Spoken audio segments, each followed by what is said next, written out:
Basketball Talk Pro. I'm going to kind of change how I usually operate today because I'm going to do a drill that is really a player development drill. I work very seldom with player development or anything close to that, but I have worked some. And I've found one drill that I've had a lot of success with. For example, when Maurice Cheeks, who played for me in college, was between his junior and senior year, we used this drill because we did not think he was an adequate shooter for an NBA career. We thought he could be in the NBA, but we were concerned about his shooting. And so we used this drill all summer long with him. And actually, Maurice had a lot of flaws in his technique. And, everybody was telling me how to change him and do this and that. I didn't do that. And in this drill, we worked on his mind, which this drill is about. And by the end of the summer, he was shooting very well in this drill. When my assistants and other people saw him in the fall, when school started, they were amazed at what good form he had, and they thought it was my coaching. And mentioned this to me. Boy, I don't know, you really changed him. And the truth was, and I told him this, I didn't do anything. I never even talked to him about technique or how he shot. In the whole summer, I never mentioned it to him. But what happened in this drill, and it's the important part of this drill, and then we'll get to it, is that he became obsessed with making shots. We worked on his concentration. We talked to him about things like that. But the drill is such, and you will see that it has goals. And as you got good enough at one goal, you got extended to the next goal. So you were always reaching to go beyond what you had done. And the players that I've had do this, if they get up around 9, 10 out of 15, and then up to 11 and 12, and Maurice finished at 12, that they are obsessed. They are really into the drill. And that changed. You see, in order to make that extended goal, the mind said, we got to change something here. And they made practical changes, almost subtle changes, without him even knowing it. He was not even aware of it. So I'll show you, first of all, the little mechanics of the drill. It's very simple on the board, and then we'll go more into I'll show you the form we use, and then I will also show you notes that you need to be sure. This drill requires intense concentration by the player, but even as much by the coach. You can't be nonchalant and get anything out of this drill, either as a player or as a coach.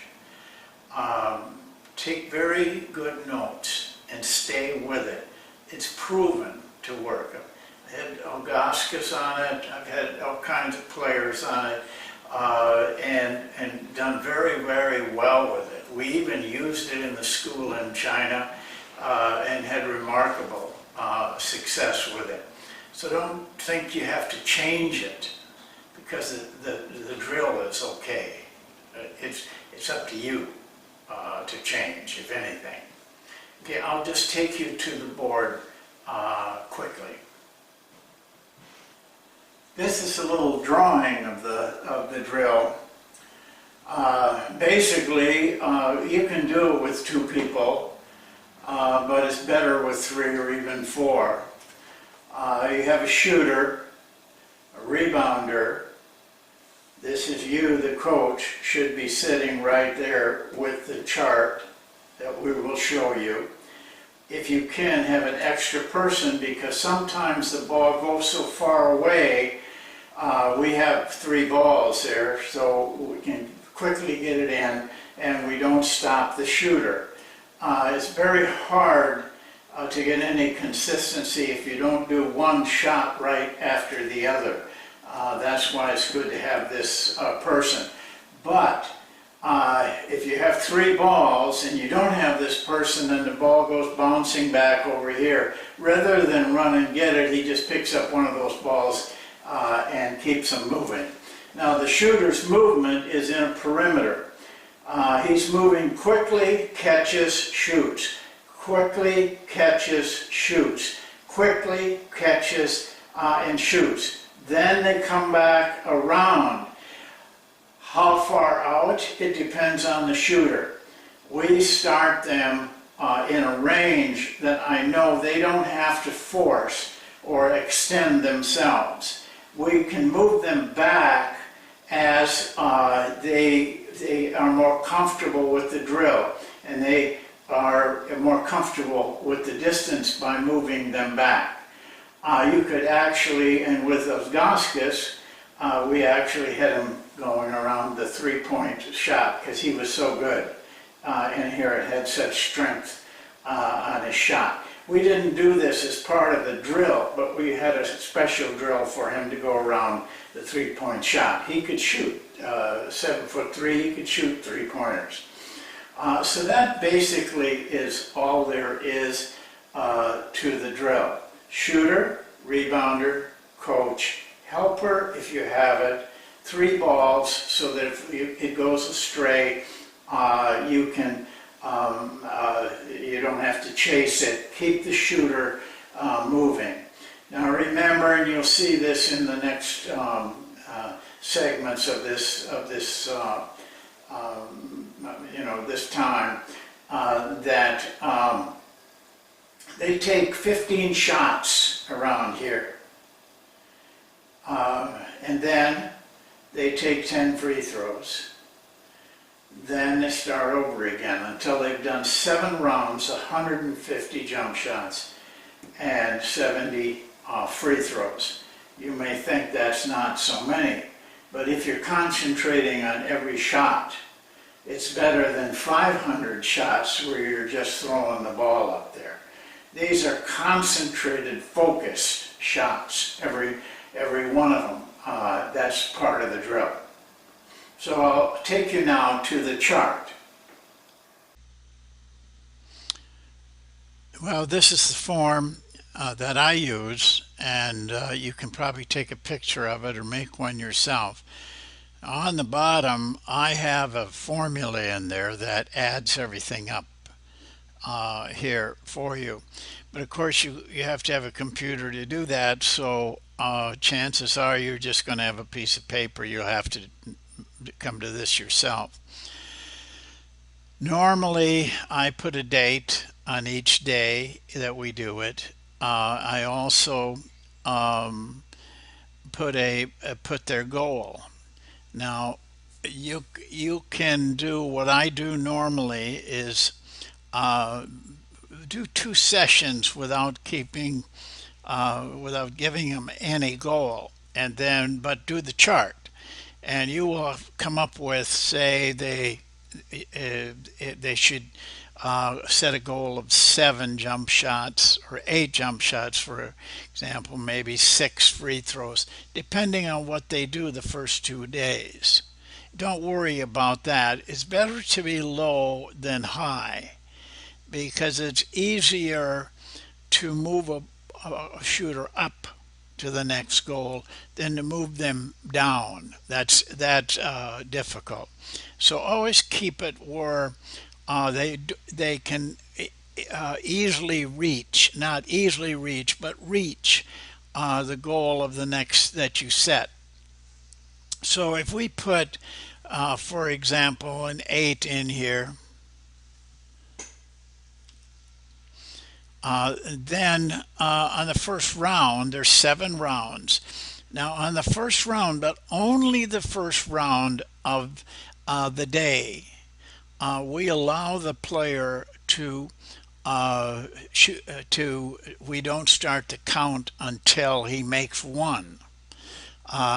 Then we start to count. But the rest of them, the first shot counts. Same way with free throws. We never give them a chance on free throws to shoot a couple before they make one. They start right out on the count. Now the count is important. First of all, and I will go through this again. The shooter should always know where they're at. So if he's made one shot and taken 3, when you throw that pass to them or the rebounder, they announce it 1 for 3, 2 for 5, and so on down until they've taken 15 jump shots. Same thing on free throws. Make the shooter very aware of that score. Now, what I've found the best thing to do is keep a plus or minus. In other words, say he makes in this first round, he makes 9. He's at a +1. Now, say the second round he makes 7. That's 1 under the goal. So now he would be even. That's how you keep it. So that each round he knows how far he is from goal. He'll come down to that 7th one. If you say you're a -4, he knows in order to make the goal, he has to make 12 shots out of 15. This is very important. Remember, you're working with the mind here. You want him to get obsessive with making shots. That's much more important than technique. So you have to do this very exact. You don't tweak this or you lose the whole thing. So that's how you do it. The next day you come, he's got an 8 yet. Eventually you're going to move him. But my goal is usually that they have to make 2 out of 3 rounds at the next goal. Say, for example, you're here and they've made 2 in a row at 9. Their score at the end is an average of 9 over the 7. That would be a plus 7 or something like that. Then I move them, but I don't move them very quickly because I don't want them to have to come back. If 9 is they start on it, it's just out of reach. You can tell they could stay on it forever. You have to move them back, and that's tough to do. But this is the form that we use, and it's worked out very, very well for us. How many times a week? Well, when Maurice Cheeks did it, he did 7 days every day, all summer long. He only missed 1 day in 3 months. He did this drill every day. When I did it with Ilgauskas, because of his foot injury, the powers to be said he could only work on basketball 4 days a week. So we had to do it with 4 days. But normally, this is voluntary, so they can tell me when they don't want to work. I don't say anything. But we said I usually tell them I'd like them to work 5 days a week. If you don't get that consistency, you lose a lot. You want the consistency of day after day, not a day here and a day over there and a day over there. I've never had any player ever do that to me, where he comes in, one day and then doesn't want to work the next 2 days, and then he works on Thursday. I've never had a player do that. We say five, before we start. I'd like you to do 5 a week. They go for five, and I've just never had a problem with that. So now we'll go to a little bit more stuff on the shooting in just a second.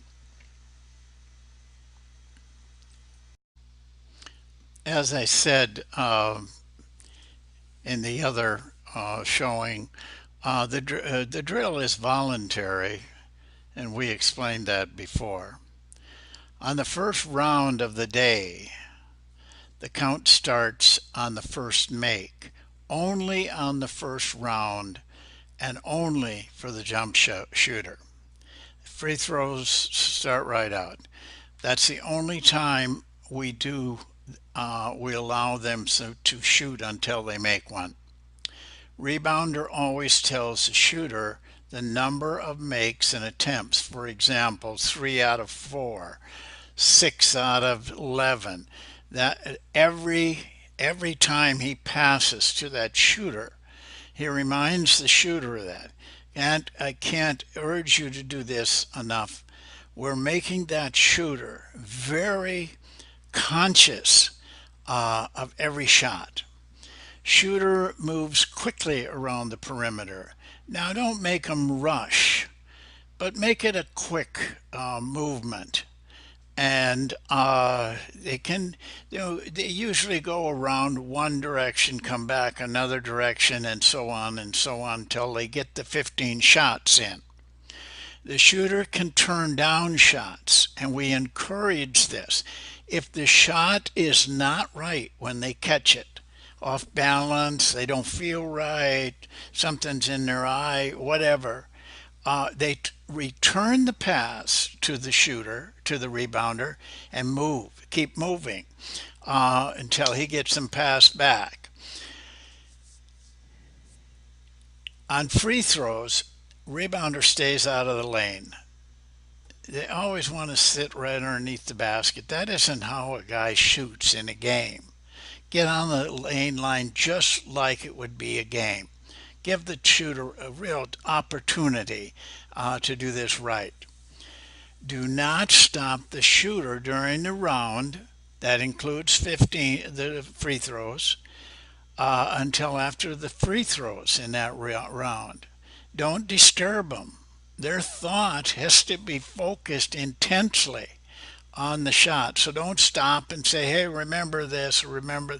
Just wait until after the free throws are done. Then you can talk to them. At the beginning of each round, you, the guy keeping the chart, tell the shooter what his plus or minus is total. So say, for example, they come into round number 7. You tell them it's round number 7. You're at -4, and their goal is 8. Then they know on that round, in order to make their goal, they got to make a 12 out of 15. I just got some notes here. You are coaching their mind, not their shot. All you guys are going to want to tell them, you remember to do this, but do this, keep your hand up, all that. Forget all of that. You're working with their mind on this. It's the only way it works. And you'll be surprised how much improvement they can make in their technique without you ever saying anything. Teach them that every shot is important and they must take it when they're right. Don't let them be nonchalant with a shot. You're training them to have focus in games. And so every shot's got to be, I tell them every shot's a gem. Don't be sloppy on any one. You can't afford it. Talk about fatigue. When they get tired, usually in the 15 jump shots, that 11, 12, 13, 14, 15, they may be a little winded, but they get that way in a game too. I tell them when you feel that fatigue, you got to shoot, but focus harder, concentrate harder, and through it all, talk about the shooter's concentration. This is very important. They got to have a focus on that basket that is laser like. The crowd, people yelling, all those things, they have to focus beyond that and get them obsessed with the score. I've seen guys just get so intense on this, especially guys that really mean something to them. Like, Auguskis, I don't know how many panels he kicked out of the roof kicking the ball when he missed a shot that caused him to make his goal. I mean, he was furious. And even, one of the strength and conditioning coach said to me one time, "You got to do something about that. The guy is, he really gets upset." I said, "No, I want him to be upset. I want him to want to make this so badly that he's focusing intensely on it. Don't coach technique. Instead of that, tell them to trust their technique." Well, that's it for this shooting part. And I hope you can take pictures of this or write it down so that you can keep it in mind if you're going to run the drill. Thank you. Well, there you have the chart and the notes on this little shooting drill. I do it, of course, to improve shots, but also to work with a player from the standpoint of the mind and the concentration and the focus. They have to develop a almost laser-like focus. As you probably will start somewhere around 7 or 8 is the goal. But if you move towards 10, 11, and 12, those players that can get that far have to have really fine concentration. But I think if you can do it right, you'll be very pleased with the results, not only as a shooter, but as a player that has developed the ability to concentrate, and it'll pay off in other areas. Well, that's it for today. Again, thank you for watching. This is the third part of 6 drills, and we'll look forward to seeing you next time. Thanks.